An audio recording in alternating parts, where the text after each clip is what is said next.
Megan? I don't think we're in Kansas anymore.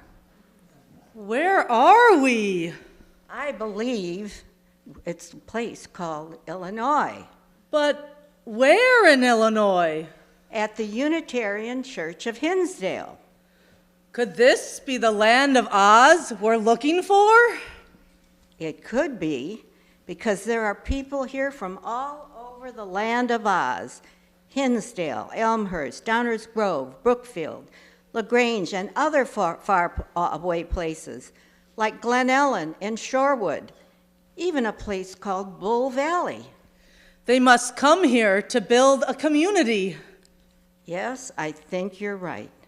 They are here for each other. And like Dorothy, they are looking for their rainbow too. What is this? Something yellow. A yellow brick with writing on it. What does it say? It says there's a lot going on in our church this week. Today, there's the men's group and the movie Race, the Power of Illusion at 12:30. On Monday, Buddhist meditation. On Tuesday, the Wise Elders Gathering and the Nonfiction Book Club are some of the things going on. Wow, the land of Oz is a busy place. Megan, do you hear music? It must be the good Wizard of the North and the choir of Munchkins.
Thank you, Munchkin Choir. That was awesome. We bid you welcome, who come with weary spirit seeking rest. We bid you welcome, who come with hope in your heart. We bid you welcome, who enter this place as a homecoming. Whoever you are, whatever you are, wherever you are in your religious journey, we bid you welcome.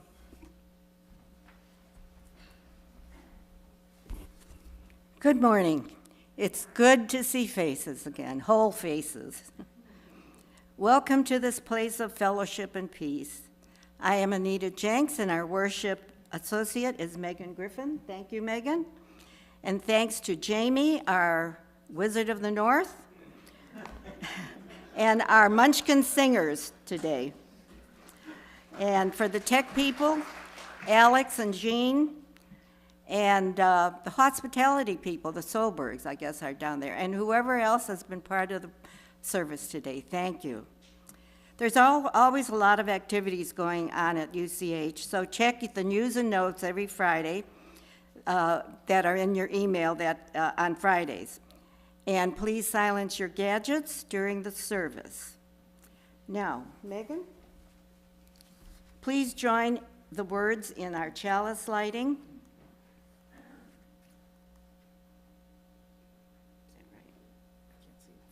We can't see far.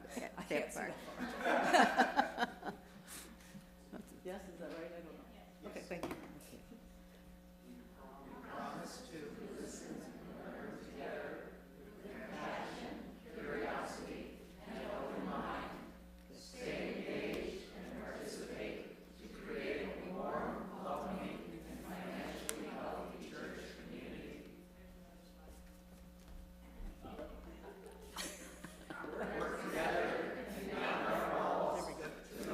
Social and environmental challenges. And and support the church in its mission with time, talent, and treasure. Got your grave sheet. Put under this one. Okay. Where the Sidewalk Ends by Shel Silverstein. There is a place where the sidewalk ends and before the street begins, and there the grass grows soft and white, and there the sun burns crimson bright, and there the moonbird rests from his flight to cool in the peppermint wind. Let us leave this place where the smoke blows black and the dark street winds and bends, past the pits where the asphalt flowers grow. We shall walk with a walk that is measured and slow, and watch where the chalk-white arrows go to the place where the sidewalk ends. Yes, we'll walk with a walk that is measured and slow, and we'll go where the chalk-white arrows go, for the children, they mark, and the children, they know the place where the sidewalk ends. Thus ends the reading. Our next story is for little munchkins. I saw only 3 munchkins come in. Are they willing to come up and hear a story? Sure, come on up.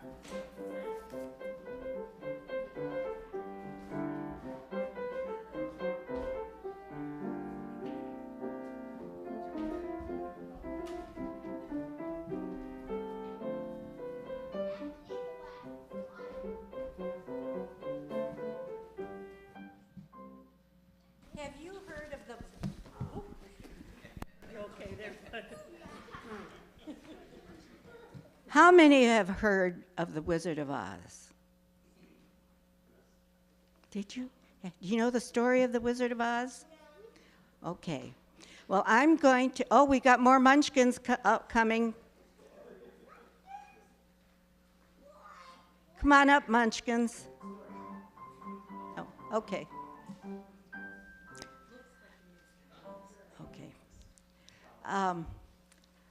I'm going to read you only 1 page of The Wizard of Oz, and then I'm going to ask you to do something.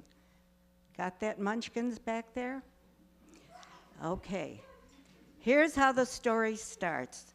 And every time you hear the word gray, and the big munchkins can do this too, every time you hear the word gray, every time I do this, you say gray, okay? All right. When Dorothy was in Kansas, she lived on a farm. When she stood in the doorway one day, she looked around. She couldn't see nothing but the great gray prairie on every side. Not a tree nor a house broke the broad sweep of flat country. The sun had baked the plowed land into a gray mass with little cracks running through it. Even the grass was not green, for the sun had burned the tops of the long blades until they were the same gray color to be seen everywhere. Once the house had been painted, but the sun blistered the paint, and the rains washed it away. And now the house was as dull as gray as everything else. When Aunt Em came there to live, she was a young, pretty wife. The sun and wind had changed her, too. They had taken the sparkle from her eyes and left them a sober gray. They had taken the red from her cheeks and lips, and they were gray also. When Uncle Henry never laughed. He worked so hard from morning till night and did not know what joy was. He was gray also. From his long beard to his rough boots, and he looked stern and solemn and rarely spoke. It was Toto that made Dorothy laugh. And it saved her from going as her other surroundings. Toto was not. He was a little black dog with long silky hair and small black eyes that twinkled merrily on either side of his funny wee nose. Toto played all day long, and Dorothy played with him and loved him dearly. Why do you hear all those grays? What do you think? What do you think?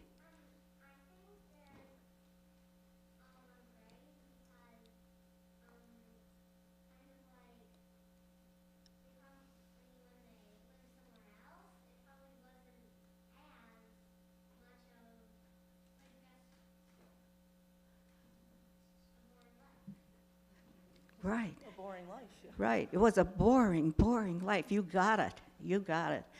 So anyway, she was very sad and gray. Today, however, they were not playing. Uncle Henry sat upon the doorstep and looked anxiously at the sky, which was even grayer than usual. Dorothy stood in the door with Toto in her arms and looked at the sky, too. Aunt Em was washing the dishes. How many grays did we say, Megan? 11 grays. So it really must be a gray day, don't you think? And Dorothy must really be feeling gray. Right. From the far north, they heard a low wail in the wind, and Uncle Henry and Dorothy could see where the long grass bowed in the waves with the coming storm. There now came a sharp whistling in the air from the south, and as they turned their eyes that way, they saw ripples in the grass coming from that direction. Suddenly, Uncle Henry stood up in all the gray. "There's a cyclone coming, Em," he called to his wife. "I'll go look after the animals." Then he ran towards the shed where the cows and the horses were kept. Aunt Em dropped her work and came to the door. One glance told her the danger was at hand. "Quickly, Dorothy," she screamed, "run for the cellar." But Dorothy was nowhere. Where do you think she went? I'm going to give you a job. And maybe you can finish this project at home with your parents. Then when you're done, you could give it to Miss Pam here next Sunday. And she can tell us about your stories. Because within you, did you know that you have the creative juices to create a story about Dorothy and what happened to her? So your job between now and next week is to tell your parents, or write it yourself, a story, your story about where you think Dorothy, what happened to Dorothy, where she went, what happened to her, okay? All right, thank you.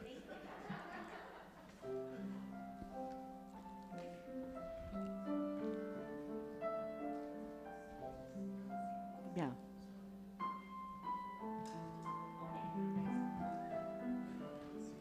I don't have it here.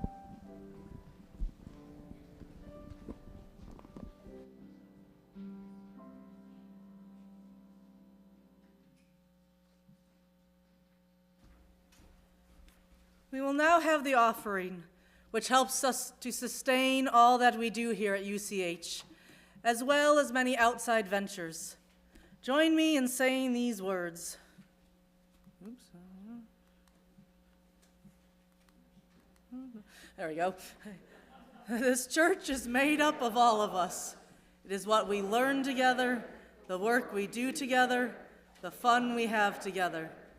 It is what we share with one another, with people around us, and with all the world. Thank you for your generosity.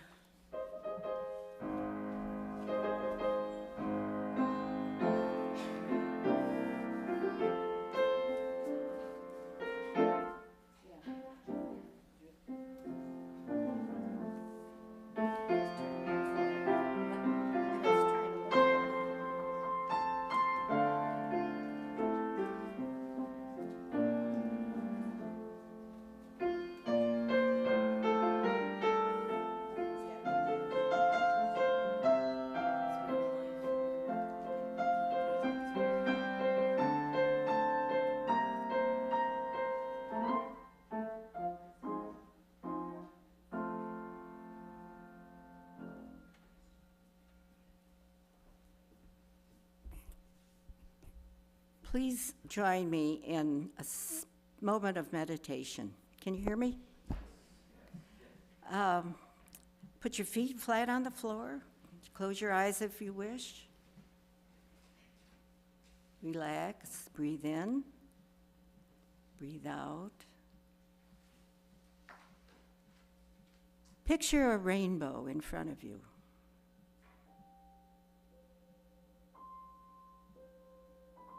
Yellow, red, blue, purple, green,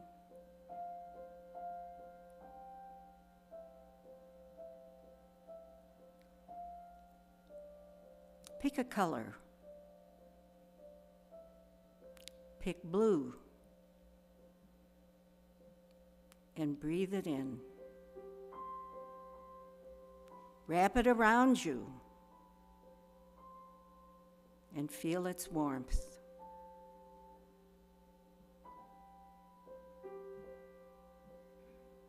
Breathe it out.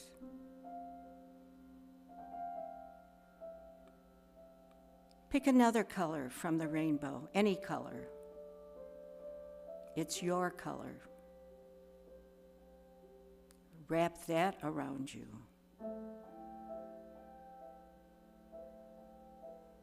And feel its love.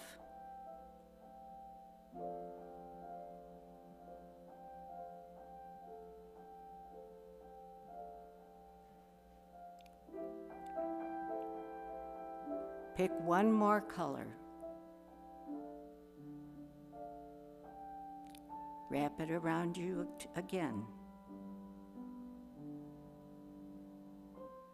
Breathe it in.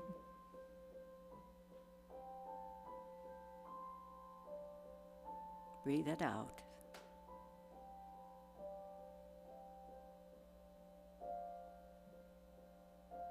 Breathe in the whole rainbow. Take it all in. Put it in your pocket and take it home.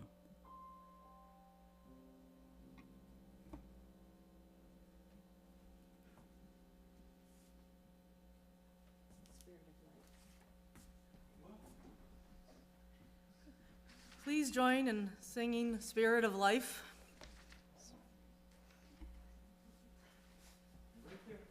As soon as Jamie's ready. What's the number, everybody knows? 123. Thank you.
If you have joys and concerns, please come up and share them with us.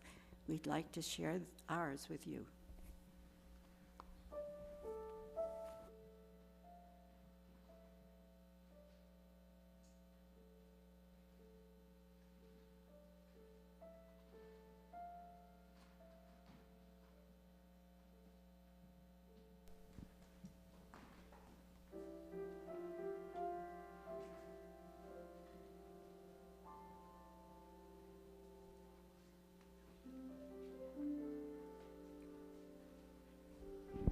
Good morning. I'm Karen. This is Tim Hayes. We have a mixed news to share today.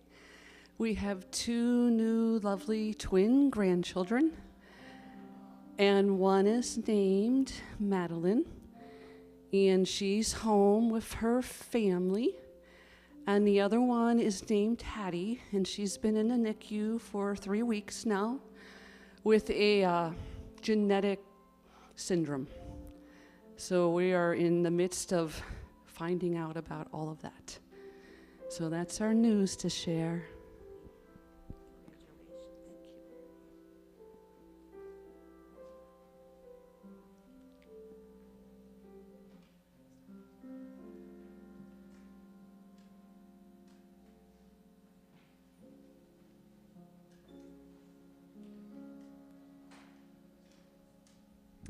Hi.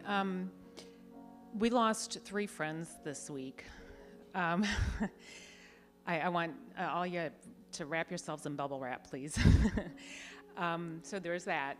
And also, I wanted to light a candle for the daughter of a very good friend of mine, a 26-year-old young woman who's suffering from long-term COVID and has really struggling to breathe and fatigue. She's a teacher.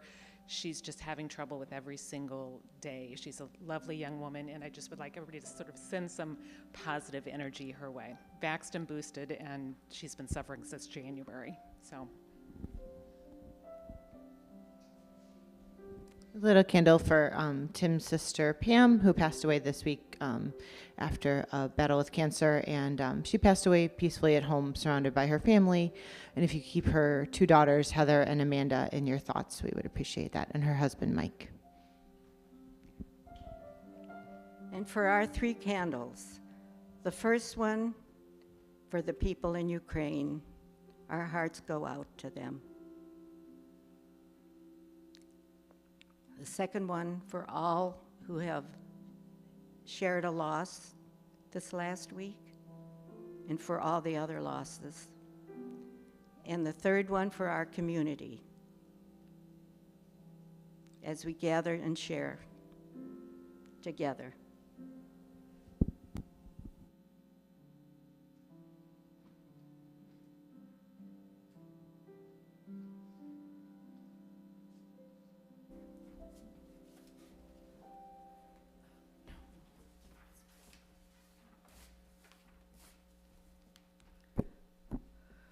The Wizard of Oz, a timeless classic that has stood the test of time, not only as a fairy tale, but also as a much-loved story and movie. Since the movie's release in 1939, it is estimated that it is the most watched movie in film history, largely due to its repeated showings on TV and in theaters. Authored by Lyman Frank Baum and published in 1900, the book's success prompted Baum to write 14 sequels to the story using the same characters and introducing new ones. There are 5 beautiful volumes of all the stories waiting for you to read at your local library. Stories that carry a wealth of imagination that will take you over the rainbow into another land. L. Frank Baum was born in 1856 to a family of wealth. He was a smart but sensitive child and enjoyed imaginary stories at a very, very early age. In his teenage years, he tried his hand at breeding exotic chickens, creating a neighborhood newspaper with his brother, and doing what he loved best, writing and reading stories. In his young adult years, he was drawn to acting, writing plays, and managing his own theater, and later owning a curio shop, and finally editing his own newspaper in Aberdeen, South Dakota. All failed endeavors.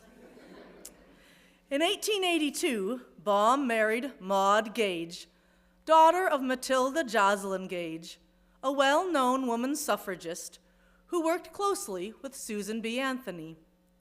Both Matilda and her daughter were independent and strong-minded women.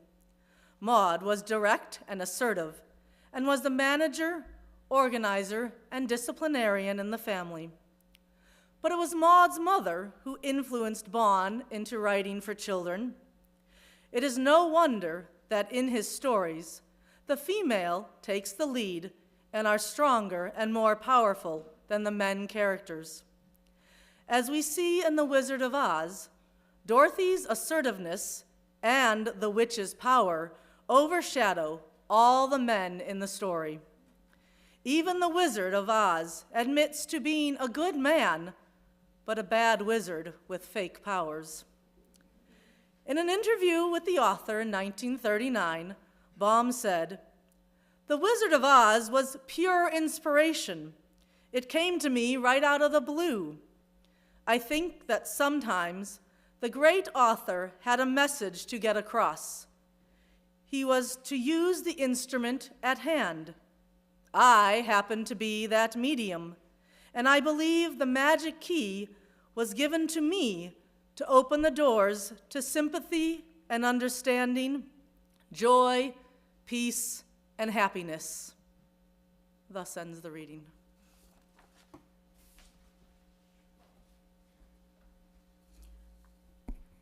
How many of you have actually read the book, The Wizard of Oz? Good, good. Seen the movie? So you know what has happened, or what happens in the story. In 1939, the story was put to film, and it received 6 Academy nominations, but won only 3. Best Original Score, Best Juvenile Actor Award for Judy Garland, and Best Song. Guess what song that was? Over the Rainbow. It has been dubbed Song of the 20th Century and continues to be a favorite universally. Anybody have direct experience with the song, singing it? Okay, a couple, 3, 4. I have an experience with it, singing. When the movie came out, my mother and a friend cornered 3 of us girls, we were about 8 or 9, taught us Over the Rainbow with motions. Somewhere over the rainbow, way up high. And it went on like that. When I was an adult, another friend who was in that group, that's how we used to meet. Somewhere. And I think Harriet knows who I'm talking about.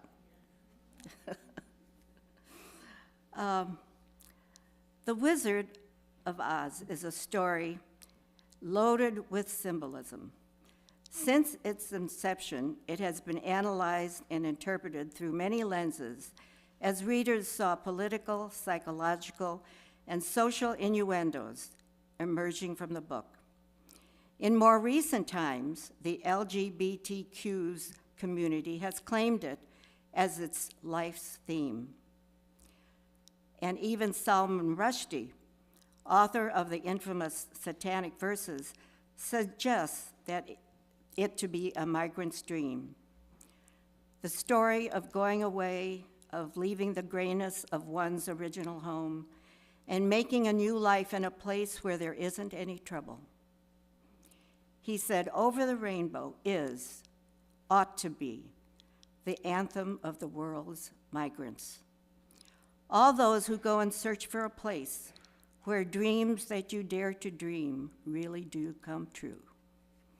He asserts that the Wizard of Oz exemplifies the enduring human qualities and values that touch our humanity: wisdom, compassion, and courage. And I add, community. The Wizard of Oz is a story about a dream. The other day, I was in conversation with my daughter, Valerie. I said, speak to me of dreams. She's a therapist, 30 years a therapist. I thought she might have some wise words. She did. I said, great, put that in a sentence and I'll use it. Here it is. We are emotional beings, and our emotions don't go away when we sleep. Dreams are the stories that our innate creativity constructs, as a way of explaining and working through the various emotions that we experience in our daily life. Similarly, Carl Jung, the 20th century psychoanalyst psychiatrist, suggests that dreams can help us better understand the mysteries of our mind through a process of self-regulates and attempts to balance our unconscious and our conscious. It is the working through the explanation of these two energies that can ultimately awaken those untouched, undiscovered human attributes that lay undiscovered within us. This self-regulating balancing act is critical to our peace of mind and our happiness. So, back to Dorothy's dream in The Wizard of Oz. As we heard earlier, Dorothy is feeling depressed, and the grayness around her isn't helping. The movie starts out in sepia color tone, gray and drab, hinting of an oncoming storm and Dorothy's unhappiness. Dorothy has no friends to play with. Her family and the farm hands rebuff her request to help in dealing with the neighbor, Miss Gulch, who wants to destroy Toto. Her dog is her only friend. Dejected and alone, she finds a place by the haystack and sings about somewhere else. And we have Cecilia to join us. She's going to go last. We're going to have our three singers first, then Cecilia. Okay, all right. Sorry. Okay, well, so we'll look forward to that, Cecilia. So somewhere over the rainbow, life could be better.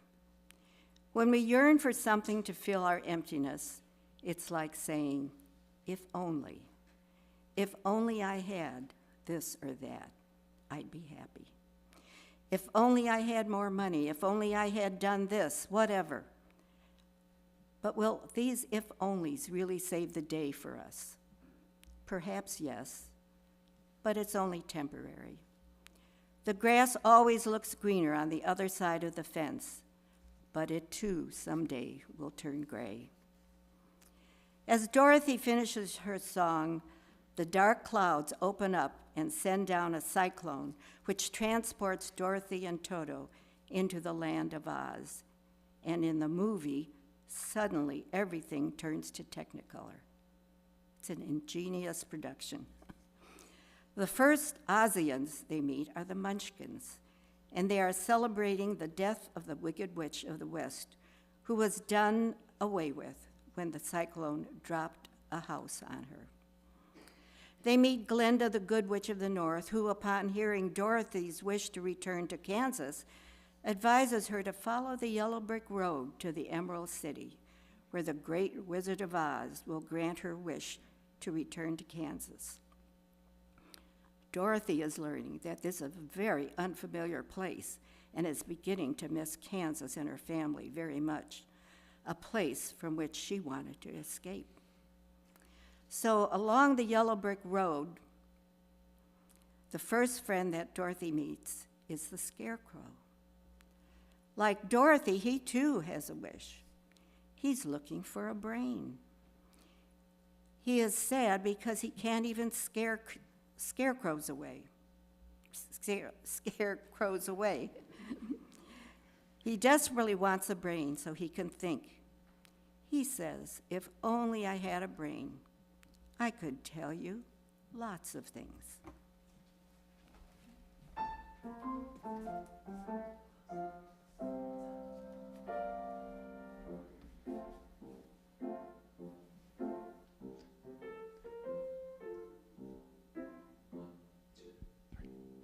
Could while away the hours, conferring with the flowers, consulting with the rain.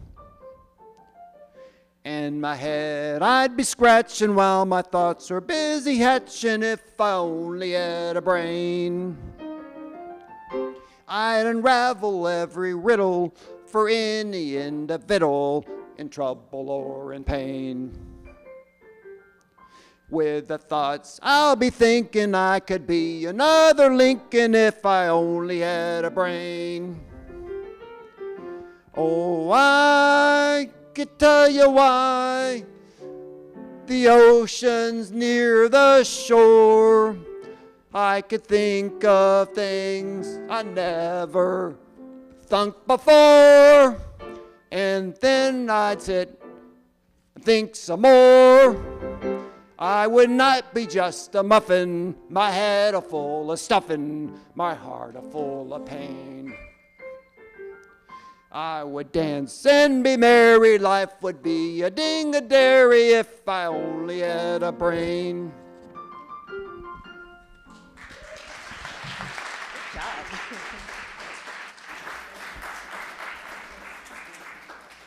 There are two lines that tell us Scarecrow is using what he thinks he doesn't have, a brain. When they come to a juncture in the road, he says, and listen, if this road goes in, it must go out. And as the Emerald City is at the other end of the road, we must go wherever it leads us. Here's another line, which I love. If it required brains to figure that out, I never should have said it. Scarecrow is being very analytical. Carl Jung believes we have given too much credit to rational thinking and analytical reasoning, not enough attention to intuition, empathy, and sensitivity. While our society awards clear, logical, and analytical thinking, the softer, less black and white thinking many times is overlooked. Scarecrow needs to balance the rational with the sensitive parts of the brain.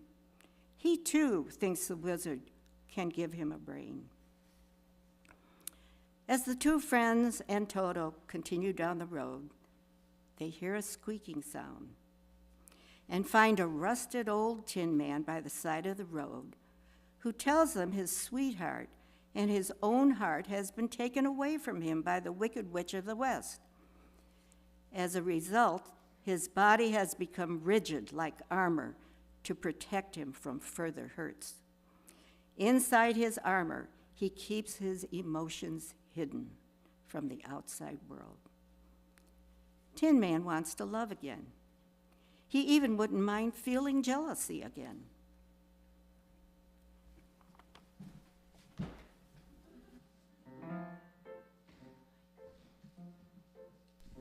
When a man is made of men, he should be on his feet, and yet I'm torn apart. Just because I'm presuming that I could be kind of human if I only had a heart. I'd be tender, I'd be gentle, and awful sentimental regarding a heart. I'd be friends with the sparrows and the boy who shoots the arrows if I only had a heart. Picture me, a balcony, a voice above sings alone. Romeo!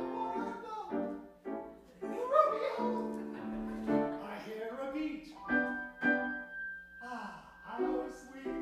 I could register emotion, jealousy, devotion, and really feel love.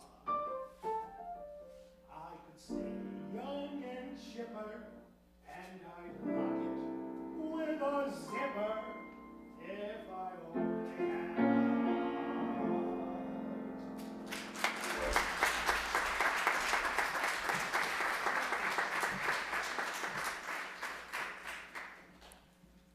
Why does the Tin Man think he needs a heart? He breaks into tears when he accidentally steps on a little bug. He says, "If I hurt another living thing, I will cry again." But isn't he showing empathy based on his rejection of love that he gives the bug? Doesn't he show compassion when he cuts out a path in the forest so his friends can safely get through? He doesn't realize that with compassion, he can forgive. He has compassion but doesn't know it. He joins Dorothy and Scarecrow and Toto down the yellow brick road so that he can get what he wants from the wizard. And suddenly they hear a huge roar. It is the Cowardly Lion of Oz. His problem is he is afraid of everything, and his big roar is nothing but bravado, a cover-up or mask that belies his true inner cowardice. He even is afraid of himself. He covers up his own anxieties and fears by pretending to be fierce. How many of us at times have put on a mask to protect our own inner anxieties? Using our masks doesn't help us in the long run. We need something long-lasting, like confidence. But okay, right. Sorry. Good. We have our Cowardly Lion to come up.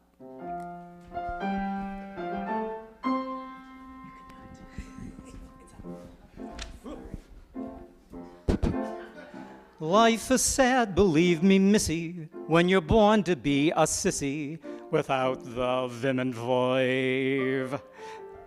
Still I could change my habits, never more be scared of rabbits if I only had the nerve.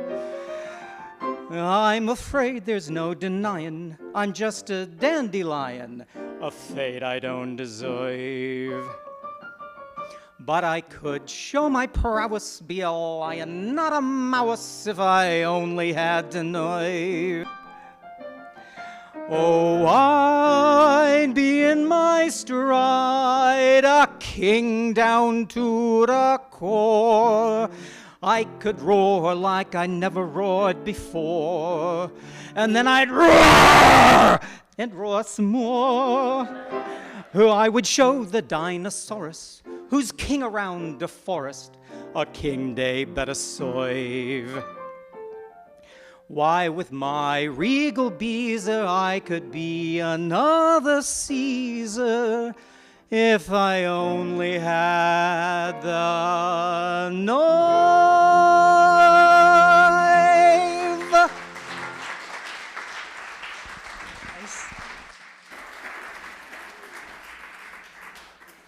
And he thinks he's afraid of everything. He's got a problem. He is afraid of everything. And he covers it up pretty well, but he still needs the confidence. So why does the Cowardly Lion think the wizard, someone he doesn't know, can give him courage? Courage is when you know within yourself that you are afraid, but still act in the face of danger. He has to learn this for himself. If he lacked courage, then why was he able to help his friends to safety by offering his body as a raft across the river? He doesn't know he has courage and confidence within him. As the friends pursue their journey to the Emerald City, Dorothy begins to realize that her new friends were showing what she herself was missing. She awakens to the fact that it was she who lacked the brain, a heart, and courage. It opened up her understanding of why she couldn't deal with Miss Gulch, why she felt she wasn't loved, and why she thought her life was boring. Through her journey, she found the courage to look beyond herself. The journey on the yellow brick road is the journey we all take throughout our lives. We discovered who we are through the challenges, setbacks, and detours that we encounter along the way. As we learn to navigate with the help of support of family and friends, we begin to absorb new insights about Guideposts like stoplights and crossroads give us time to reflect on where we are going and who we are. We cannot find our inner self without the reflection and respect from our experiences and the give and take of love and friendship from others. How do we know what is yet to be discovered within us? Does it take a journey, an event, a friend, or a community, or all of the above? I think The Wizard of Oz gives us a hint. Getting to know ourselves lies in the respect and reciprocity we give each other and the realization that we are all traveling on the yellow brick road together, trying to find the self in capitals that is within. But the journey comes with a lot of hard work. It takes enduring the hard knocks of life and rising above them. It takes the support, friendship of the Scarecrow, Tin Man, and Cowardly Lion. It's the journey of our lifetime. At the end of Dorothy's journey is a homecoming, not to a place, but to herself. It's the acceptance of all that is all her past experiences. It is not, she says, in spite of these experiences, but because of them, that she feels whole and happy. Her words say much at the end of the story.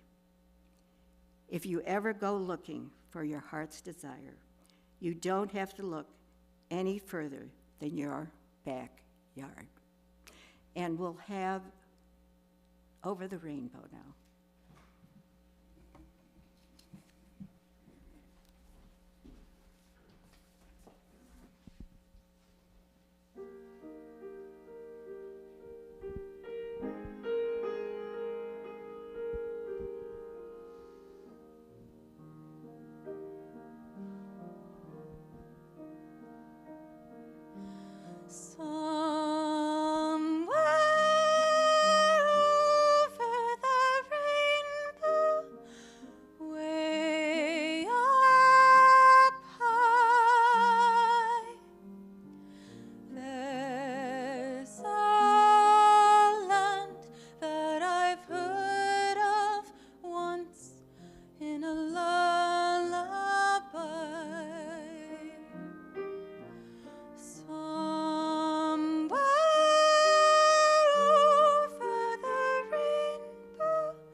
Chimney tops, that's where you'll find me.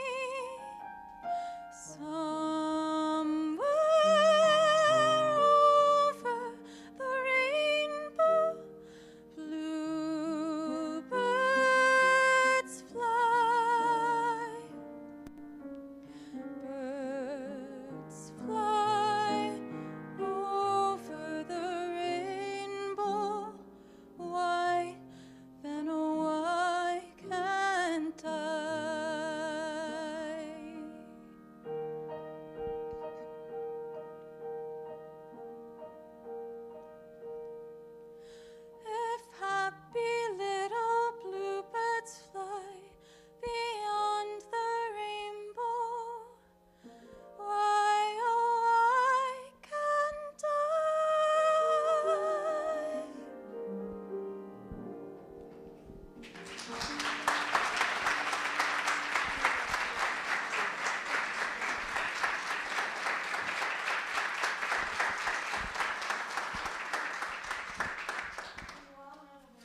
over the rainbow. Would you like to sing it? Would you like to lead it? Let's do it.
If you've heard a little bit more about the Wizard of Oz today, I encourage you to read his books and also read about him. There's an excellent book also, Finding Dorothy, that is about the production of the Wizard of Oz. Since the Wizard of Oz movie came out in 1939, you've probably heard of The Wiz and Wicked. Those are musicals that have followed the story. And the story's over 100 years old. It's still with us, and it's universal. The Library of Congress has an official copy, and I didn't know this, that the World, I can't remember the World Organization, but they have picked 25 films, books, to represent our humanity, and The Wizard of Oz is one of them in their archives. So it's a wonderful story, and you'll find its symbols will relate to whatever you want to relate to. So thank you.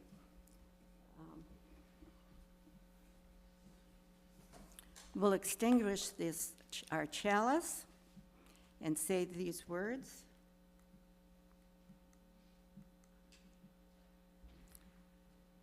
We extinguish these flame, but not the light of its truth, the warmth of this community, nor the fire of our commitment. These we carry in our hearts and share with all the world. And our last words, and I think the singers can march out as they came in with Follow, Follow. We're going to finish with the singers, so yeah. Okay. Say your Dolly Parton. Okay. Benediction. Dolly Parton. If you want the rainbow, you gotta put up with the rain.